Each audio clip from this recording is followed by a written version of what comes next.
ஜம் ஆன்மீக அன்பர்களுக்கு வணக்கம். லக்ஷ்மி குபேர விளக்கு.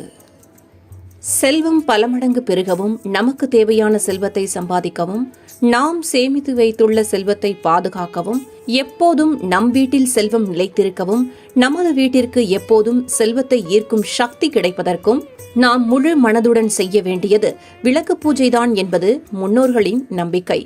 செல்வத்தின் அதிபதியாக குபேரர் விளங்குகிறார். இந்த செல்வ வரத்தை குபேரருக்கு அளித்தது லக்ஷ்மி தேவி.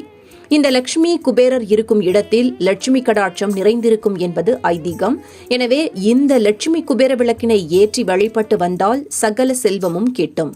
உங்களுக்கும் உங்கள் இல்லத்தார்களுக்கும் லட்சுமி மற்றும் குபேரரினுடைய பூரண அருள் பெற்று செழிப்போடு வாழ லட்சுமி குபேர விளக்கினை ஏற்றி வழிபாடு செய்ய வேண்டும். செல்வத்தின் அதிபதியாக லட்சுமியும் லட்சுமி குபேரரும் விளங்குகிறார்கள். அவர்களை நாம் வணங்கி வர அவர்களின் அருள் கிடைத்து வாழ்வில் வளம் பெறலாம்.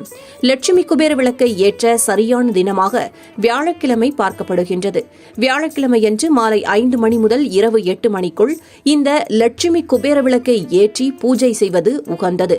லட்சுமி குபேர விளக்கை ஏற்றி எப்படி வழிபட்டு மகாலட்சுமியை நம் வீட்டிற்கு எப்படி அழைப்பது என்பது குறித்து இனி இங்கு பார்ப்போம்.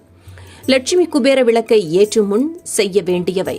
லட்சுமி குபேரருக்கு விருப்பமான வியாழக்கிழமை தினத்தில் காலையில் வீட்டை சுத்தம் செய்திட வேண்டும். அன்று மாலை வீட்டின் வாசலில் செம்மண் பட்டையிட்டு அலங்காரம் செய்ய வேண்டும். அதன் மீது பச்சரிசி மாவில் கோலம் போட வேண்டும். ஏனெனில் பச்சரிசி மகாலட்சுமியின் அம்சம் என்பது குறிப்பிடத்தக்கது.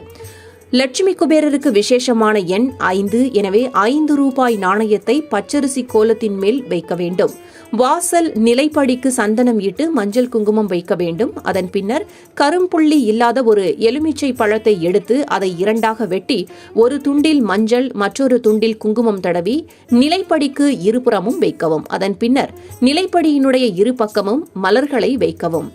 விளக்கு ஏற்றும் போது வீட்டினுள் வாசலின் முன் நின்றபடி நமது இடதுபுறத்தில் ஒரு தட்டில் நன்றாக சுத்தம் செய்த லட்சுமி குபேர விளக்கை வைக்கவும். அதற்கு மஞ்சள் குங்குமம் வைக்கவும்.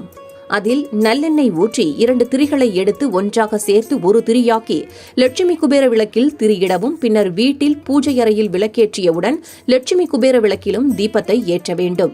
லட்சுமி குபேர தீபத்தை லட்சுமி குபேரன் காயத்ரி மந்திரம் கூறிக்கொண்டே ஏற்றி வழிபடலாம். யக்ஷராஜாய வித்மகே வைஸ்ரவனாய தீமகி தன்னோ லட்சுமி குபேர பிரச்சோதயாத். இப்படி செய்வதால் நமக்கு லட்சுமி குபேரரின் அருள் கிடைத்து குடும்பத்தில் அனைத்து செல்வங்களும் கிடைக்கும் என்பது நம்பிக்கை. தொடர்ந்து லட்சுமி குபேர விளக்கை ஏற்றி வழிபட்டு வர குடும்பத்தில் இருந்த துன்பங்கள், கடன் பிரச்சனைகள், சங்கடங்கள் அனைத்தும் நீங்கி நல்வாழ்வு கிடைக்குமாம். செல்வ செழிப்பான கடவுள் லட்சுமி குபேர கடவுள். அவர் மற்ற கடவுள்களின் செல்வங்களை எல்லாம் பாதுகாத்து இரட்டிப்பாக பெருக்கிக் கொடுப்பவர். லட்சுமி குபேர கடவுளிடம் மட்டுமே செல்வம் குறையாது பெருகிக் கொண்டே இருக்கும். இவ்வாறு நம்மிடமும் செல்வமும் பெருகிக் கொண்டே இருக்கவும், நம்மிடம் இருக்கும் செல்வத்தை லட்சுமி குபேர கடவுள் பாதுகாத்து அதனை பல மடங்கு பெருக்கிக் கொடுக்கவும் நாம் லட்சுமி குபேரருக்கு செய்ய வேண்டிய ஒரு உகந்த வழிபாடுதான் லட்சுமி குபேர விளக்கு பூஜை.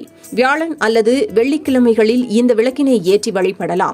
லட்சுமி குபேர விளக்கில் நெய் அல்லது நல்லெண்ணெய் சேர்த்து லட்சுமி குபேர திரியினால், அதாவது லட்சுமி குபேரருக்கு உகந்த நிறம் பச்சை, அதனால் பச்சை நிறத்தில் உள்ள திரியால் லட்சுமி குபேர விளக்கு ஏற்றினால் மிகவும் சிறந்த பயனளிக்குமாம். பச்சை நிற திரி இல்லையெனில் பஞ்சு திரி வைத்தும் விளக்கு ஏற்றி வழிபடலாம். லட்சுமி குபேர விளக்கில் 5 கற்கண்டு சேர்க்க வேண்டும். கற்கண்டு சேர்ப்பதனால் பணவரவு அதிகரிக்குமாம். விளக்கை சுற்றி வாசனை மலர்கள் வைக்க வேண்டும். லட்சுமி குபேர விளக்கை ஏற்றிய பின்னர் நம் வீட்டின் நிலைவாசலில் இடதுபுறம் வடக்கு நோக்கி வைக்க வேண்டும். லட்சுமி குபேர விளக்கை நிலைவாசலில் ஏற்ற வேண்டும் என்றால் லட்சுமி குபேரர் மற்ற கடவுள்களின் செல்வங்களுக்கு எல்லாம் பாதுகாவலர். அவரை வாசலில் வைத்து பூஜை செய்தால் நமது செல்வத்திற்கும் பாதுகாவலாக இருப்பார் என்பது ஐதீகம். விளக்கை ஏற்றும் போது லட்சுமி குபேர மந்திரத்தை மனதில் உச்சரித்துக் கொண்டு ஏற்றினால் மிகவும் நல்லது. ஸ்ரீ மகாலட்சுமி லக்ஷ்மி குபேராய நமக என்று லட்சுமி குபேர மந்திரத்தை மனதில் பக்தியுடன் உச்சரித்துக் கொண்டே இந்த விளக்கை ஏற்றி வர உங்கள் குடும்பத்தில் பணவரவு செழிப்புடன் வந்து கொண்டே இருக்குமாம். அனைத்து விசேஷங்களிலும் விளக்கு ஏற்றும் பழக்கமானது நம் சடங்கு மட்டுமல்ல, கடவுளின் ஆசியினை பெற்று தொடங்கும் நிகழ்வாகவும். விளக்கை ஏற்றி உங்கள் வீட்டை மட்டுமல்ல, உங்கள் வாழ்வையும் பிரகாசிக்க லட்சுமி குபேர விளக்கை ஏற்றி வழிபடுங்கள். உங்கள் வாழ்க்கையும் லட்சுமி குபேரரின் அருளால் வெளிச்சமாய் பிரகாசிக்கட்டும்.